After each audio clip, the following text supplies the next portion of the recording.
Oddly enough, though, I will say, out of all of the other live action... What is going on, everybody? This is Owen here. It's been a while again. Look, I don't really know what to say at this point. I was really hoping last year to be much more active. I was hoping to get at least one video out each month, but yeah, that didn't happen. I have been very busy this past year, and I just did not really have any time or mainly motivation to do any videos. Hopefully this time it'll be different. I'm trying some new things out. I can't make any promises though, so don't be surprised if this is the last video for the next 2 years. So to start things off, we are now officially more than halfway through this current decade, which is very weird to think about. And I thought it'd be fun to take a look back at all of the movies that I have seen and discuss what I personally thought were my favorites and my least favorites. I recently started keeping track of all the movies I've seen, and I thought this would be a fun idea for a video. I know this might be a weird time to make this video because we're already almost towards the end of February. This would have made more sense in December or January, but I don't care. Now, before we get started, I do want to mention that there's really no criteria for how I choose these movies. It's pretty much just boils down to which film did I enjoy the most and which one did I enjoy the least. Like, that's pretty much about it. There are definitely going to be a few that I discussed in this video that are objective, but we'll get to that later on. With all that being said, I do want to mention that for this video, I'm only going to be looking at movies that I have seen theatrically. My reasoning for this is not only does it help narrow it down, but I feel like it's a very different experience than just watching a movie at home. Like, I specifically went to a theater just so I can see this movie. I feel like because of that, it kind of helps determine whether or not a movie is better or worse. I don't know if that makes any sense, but whatever, I'm gonna go with it. Anyways, I've been meaning to make this video for a long time now, and also I've been recording this for already 12 minutes, so let's just get started already. Alright, so to start things off, we are going back in time to 2021, which I consider to be post-quarantine, I guess you could say. I remember the very first movie I saw this year, after having not gone to a movie theater in over a year, was A Quiet Place Part 2. I ended up seeing that with my dad, and there was no one in the theater when we went to see it. I'm not saying the movie's bad or anything, and that's not on my list. I'm just saying, like, it's just no one was there. Anyway, so in 2021, I ended up seeing 9 movies in total. Now, out of all these movies, I would have to say my personal favorites would probably have to be Spider-Man No Way Home. Now, look, I know that this movie is 100% nostalgia bait, but I really enjoyed it. I'm not gonna lie. I was very hyped to see this movie when it was coming out. Now, yeah, this whole multiverse / legacy sequel trend has become very overdone these past few years. But honestly, this is kind of one of the better ones. I don't know. What I'm saying is I would be lying if I said that I wasn't excited to see this movie and that I didn't have a fun time watching it in the theater. Now, as for my least favorite movie from this year, that's going to have to go to Resident Evil Welcome to Raccoon City. Seriously, I don't know what they were thinking when they made this movie. The best way to describe it is, what if a fan film got a theatrical release? Then again, that might not be the best description of this film, because I'm pretty sure a fan film would be much better than whatever the heck this movie is. So this movie tries to be an adaptation of both Resident Evils 1 and 2. That's just way too much material to condense not only into a single movie, but a coherent one at that. Oddly enough, though, I will say, out of all of the other live-action movies and TV shows that we've gotten, this is actually one of the better ones, mainly because it's somewhat faithful to the games, and I say that kind of lightly, but that's more than I could say about a lot of the other movies. I don't like this, Chrissy, wake up! Moving forward, we now come to 2022. Around this time, I only ended up seeing about 6 movies in theaters. Hi, how's it going? So, as you've probably guessed by this random interruption, I made a mistake while filming this video. So, as you have just heard, I claim to have watched 6 movies in 2022, but while editing this video, I realized I had forgotten one. Nope. Not sure how I did, considering that it's literally right behind me in the background. And not only did I forget about this movie, I also realized it's my actual favorite movie from this year. So instead of reshooting this entire video, or more specifically that one segment, I'm just going to do my quick review right now. So I enjoyed this movie when I first watched it, but I have since rewatched it multiple times, and I've come to appreciate it more and more as time has gone on. This movie has a lot of very interesting messages in it, especially around the idea of spectacle, as well as how animals are treated in the entertainment industry. It's definitely worth a watch if you haven't seen it, so yeah, I highly recommend checking Nope out if you ever get a chance. And yeah, that's about it. Oh, and also here are all the movies I did see that year. So, here's the correct list. Yeah. Alright, now let's actually get back to the regular video. Moving on to the worst movie of this year. Now, originally, when I was making my list, I thought, oh, that has to be Uncharted. Like, I did not like that movie at all. But then, as I was going through this Wikipedia list with movies that had come out that year, I remember thinking, holy crap, I completely forgot about Jurassic World Dominion. That movie is 100% the worst movie I saw that year. By the way, I actually have reviews of these movies that are still on my channel because I used to do movie reviews, and you could still watch them if you want to check them out sometime. Yeah. This is definitely the worst movie I've seen that year. This is an example of how not to do a legacy sequel. It has all of the characters from both the original Jurassic Park, as well as all the new characters from the Jurassic World series, and that's pretty much about it. The film has no idea what to do with them, and it's just overall a huge mess. Seriously, this franchise really needs to step up their game. I'll just say it now, I saw Rebirth last year, and that movie wasn't any better. Spoiler alert, that isn't the worst movie of 2025, but it's not far off.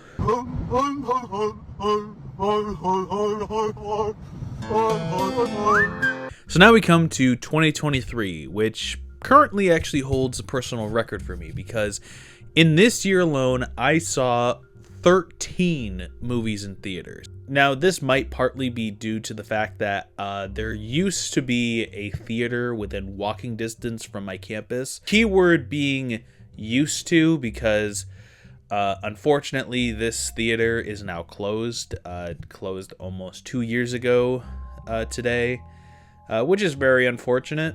Oddly enough, despite seeing 13 movies this year, none of them were really all that bad. I mean, sure, there were some bad movies that came out that year, but none of the ones I saw were that bad, in my opinion. Because of that, I think by default, the worst movie I saw from this year would probably have to go to Renfield. Again, the movie isn't really all that bad. Like, it was fun to watch, but I just don't really care about it. Like, that's kind of like the criteria here. It's like the one I care about the least.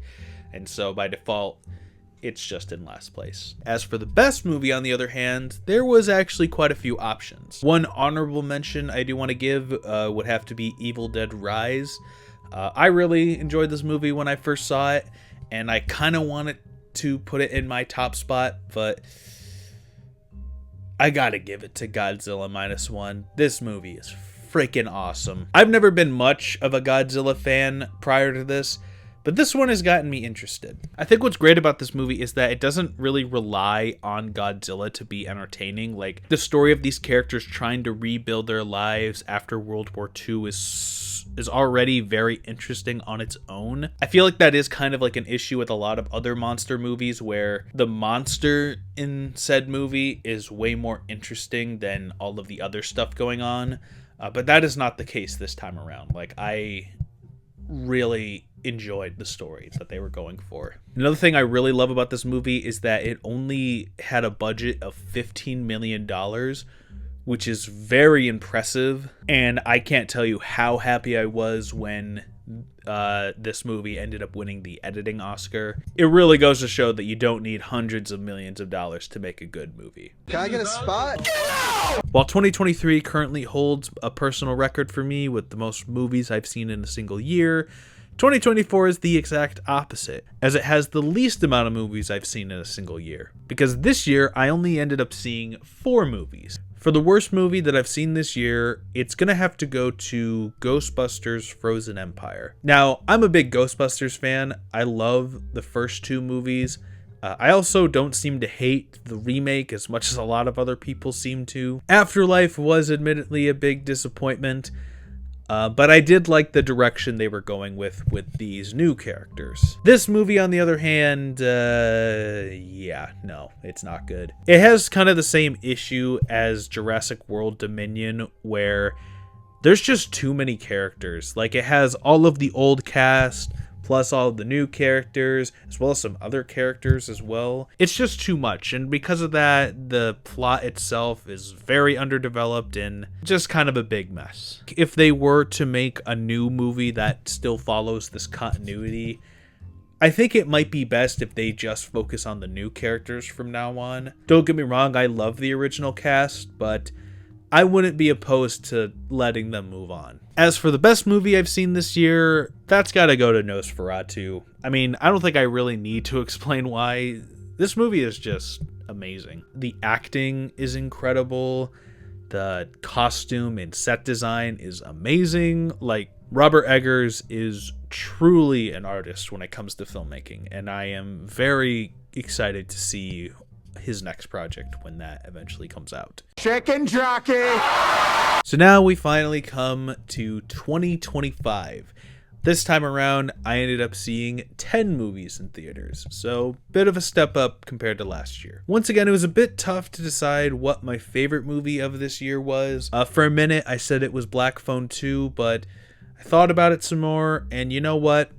I'm going to give it to Weapons. I really enjoyed this movie. The setup alone is already very intriguing on its own, and then seeing how all the puzzle pieces play out throughout the film is very well done. It's overall a very interesting and also genuinely scary movie at times. Like, this is honestly one of the first movies in quite a long time that actually had some very effective jump scares that not only made me jump, but were genuinely terrifying. I will say it did get kind of annoying at times when the film would cut away to a different character right when something big was going down, but I don't think it really harmed the overall product. It's a really well-made film. And I gotta say, Zach Cregger is supposed to be directing the newest Resident Evil movie that's, I think, coming out this year. I'll be honest, I was a little on the fence because I knew he wasn't doing like a direct adaptation of any particular game. But after seeing this film,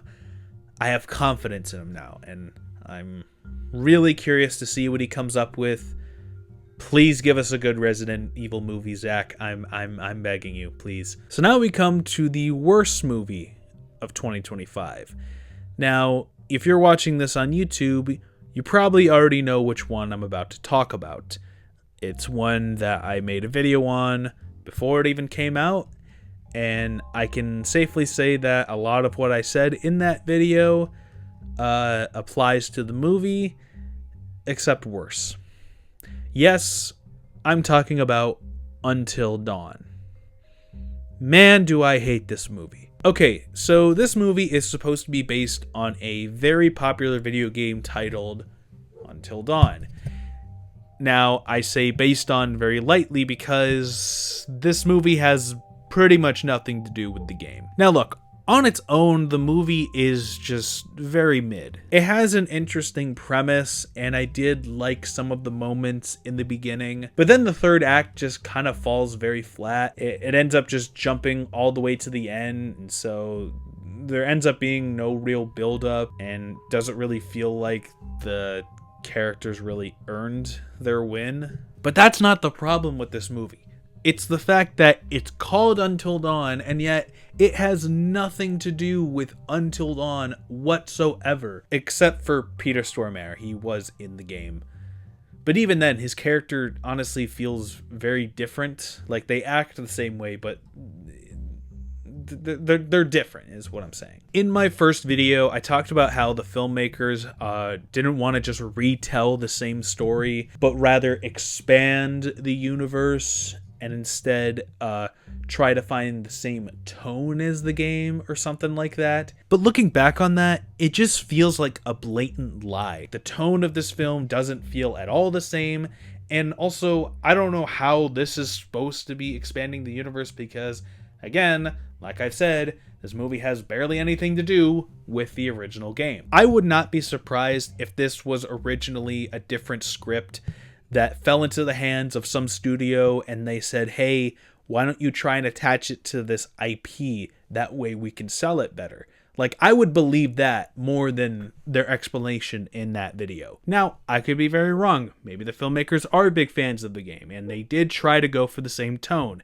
If that's the case, well, they failed. I'm sorry. The tone of this movie just does not match the game whatsoever. I'm sorry.